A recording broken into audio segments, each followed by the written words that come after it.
Wow, आमचे हे shade बघू शकता कसे फिरतात इकडे तिकडे. आणि आमचं फिरून झाल्यानंतर आम्ही गेलेलो आहे दीदीकडे गणपती असल्याकारणे तिकडे डेकोरेशनची ही तयारी चालू आहे. गुड मॉर्निंग सगळ्यांना. सो आता आम्ही जात आहे मंगलमय अशी गणपतीची प्रतिमा मूर्ती आणण्यासाठी जात आहे, स्टंग स्लिपिंग. आणि हे बघा गणपतीचे हे बंद असल्याकारणाने इथे आम्ही आता कुशालच्याकडे आम्ही टाईमपास करत आहे. त्याच्यानंतर पुन्हा एकदा आम्ही टाईमपास करून झाल्यानंतर गणपती आणण्यासाठी आलेलो आहे. आणि गणपतीचं असं डेकोरेशन छान पद्धतीने चाललेलं आहे आणि खूपच असं सुंदर असं डेकोरेशन करतात ह्या ताई. आणि आम्ही जिकडनं गणपती घेतले आहेत तिकडचे त्या गणपतींचे इकडचे नाव आहे गुरुनाथ खंडागळे, जे सुबक अशा मूर्त्या घेऊन येतात आणि छान असं बनवतात. गणपती बाप्पा मोरया अशा जयघोषात आम्ही मूर्तीला पाटावर स्थापन करून त्याच्यावरती आम्ही मूर्तीला ढाकण्यात येत आहे. कारण की असं बोलतात की मूर्तीला असंच घेऊन जायचं नसतं आणि त्याच्यावरती काहीतरी असं रुमाल बोला किंवा पटकं बोला किंवा शाल बोला असं ठेवण्यात येत आहे. आणि असं आता ते पुढचं अशी तयारी चालू आहे. आणि मी तोपर्यंत तुम्हाला दाखवू इच्छितो किती मोठा असा यांचा भंडार आहे, किती छान छान मूर्त्या आहेत इकडे आणि खूपच छान अशी कलाकृती ते करतात. आणि कलाकृती ही तुम्हाला मी दाखवतो. आता जरा मूर्तीचे आम्ही जरा अगरबत्ती वगैरे करायची असते तिकडनं निघताना आणि शिदा वगैरे पण द्यायचा असतो. ही गोष्ट तर मला माहीत नव्हती, पण त्या दिवशी मला कळाली ती गोष्ट का शिदा वगैरे पण द्यायचा असतो गणपती घेताना. मग अगरबत्ती वगैरे लावल्यानंतर मग आम्ही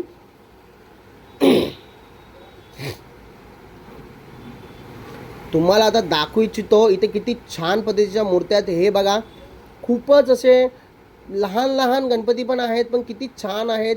आणि हा गणपती तर बघा किती छान पद्धतीने सजवलेला आहे, खूपच छान पद्धतीने सजलेला गणपती आहे. आणि इकडे असा भोलेनाथाच्या अवतारामधला पण खूपच छान असा गणपती आणि मला खूप आवडलेला होता हा गणपती. आता खाली पण तुम्हाला दाखवू इच्छितो. वाव, असे वाव असं तोंडातनं असं निघणारच एवढे छान छान मूर्त्या आहेत. आता गणपती घेऊन आम्ही निघालेलो आहे गणपतीच्या जय घोषात. गणपती बाप्पा मोरया असं करत, मंगलमूर्ती मोरया असं करत आम्ही निघालेलो आहे गणपतीला घेऊन. सो गणपतीला घेऊन आम्हाला जायचं होतं, दीदीकडे जायचं आहे आम्हाला. आणि ही जी परी आहे हिच्या नवसाचा हा गणपती आहे. आता गाडीत आम्ही गणपतीला विराजमान करतो आणि आमच्या छोटीला सांगते आहे की तू मागे जा करून. आणि अशा रीतीने हे ते गुरुनाथ खंडागळे ज्यांच्याकडनं आम्ही मूर्ती घेतलेली आहे. आणि सुबक अशा मूर्त्या यांच्याकडे असतात, मागी गणपतीच्या पण असतात आणि पावसाळी गणपतीच्या सुद्धा मूर्त्या अशा यांच्याकडे सुबक पद्धतीने भेटतात. बघा यांना गणपतींना आता विराजमान केलेलं आहे भाऊजींच्या मांडीवरती. आणि आता गणपतींना विराजमान केल्यानंतर आम्ही निघत आहे थेट अशा टूरवरती. कसं मनमोहक असं रम्य असं सूर्यनारायणाचं दर्शन झालेलं आहे आपल्याला. आता आपण जातोय त्या अशा छान पद्धतीने नैसर्गिक वातावरण बघा तुम्ही कसं एकदम क्लायमेट झालेला आहे बाहेरचा, खूपच छान असं. आणि हे माझ्या गाडीतलं गणपती आहे. आणि आता आम्ही त्यांच्या दिशेने टर्न मारत आहे. आणि हे बघा आता कसे आमची छोटी हसते बघा. आणि आता आम्ही पोचलेलो दीदीच्या घरी पोचून आता आम्ही छान पद्धतीने आता असं गाडी पार्क केलेली आहे पहिल्यांदा. आणि गणपतीची मूर्ती ही उतरायची होती आपल्याला.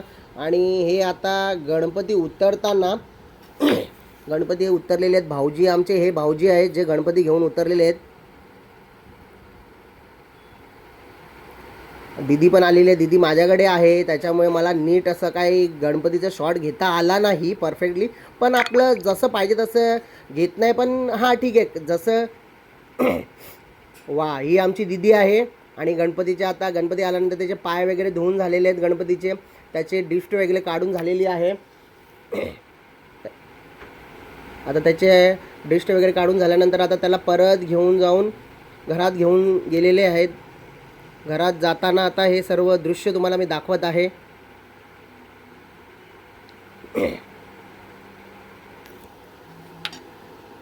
आणि ही जी दीदी आहे, दीदीच्या नवसाचा गणपती आहे हा, त्याच्यामुळे ती आज साडी घालून आलेली होती, पण तिने एकही सुद्धा फोटो काढू दिला नाही आम्हाला. पण ठीक आहे चालेल, हरकत नाही. ही बघा आमची ती दीदी आता गणपती ठेवलेले आहे आणि गणपती आम्हाला आता स्थापन करायचं आहे. त्याच्यानंतर ते आता आम्ही गणपती स्थापन करायचं आहे. आज गणेश पूजन असं करणार आहोत आम्ही आणि गणेश पूजनासाठी आता हे बाबांनी गणपती घेतलेला आहे आणि गणेश पूजनासाठी आम्ही चाललेलो आहोत सर्वजण. गणेश पूजन करताना काय काय करतात ते बघा. मला सुद्धा माहिती नाही काय काय करतात ते. गणेश पूजन चालू आहे आणि मूर्ती स्थापना ही आता होत आहे. मूर्तीची स्थापना करायची असते आणि मूर्तीची स्थापना कशी करतात काय करतात हे बाबांना माहिती आहे. मी त्यांना इन डिटेलमध्ये काही विचारलं नाही, पण मला क्युरिओसिटी होती की कधी स्थापन करतायत, कधी आम्ही दर्शन घेतोय, कधी मोदक खातोय, या गोष्टीची क्युरिओसिटी होती. मूर्ती स्थापन झालेली आहे आणि मूर्तीला तुम्हाला दाखवते कशा पद्धतीने गणपती बाप्पा बघा. किती छान पद्धतीने सिंपल डेकोरेशन आहे पण खूपच छान आहे.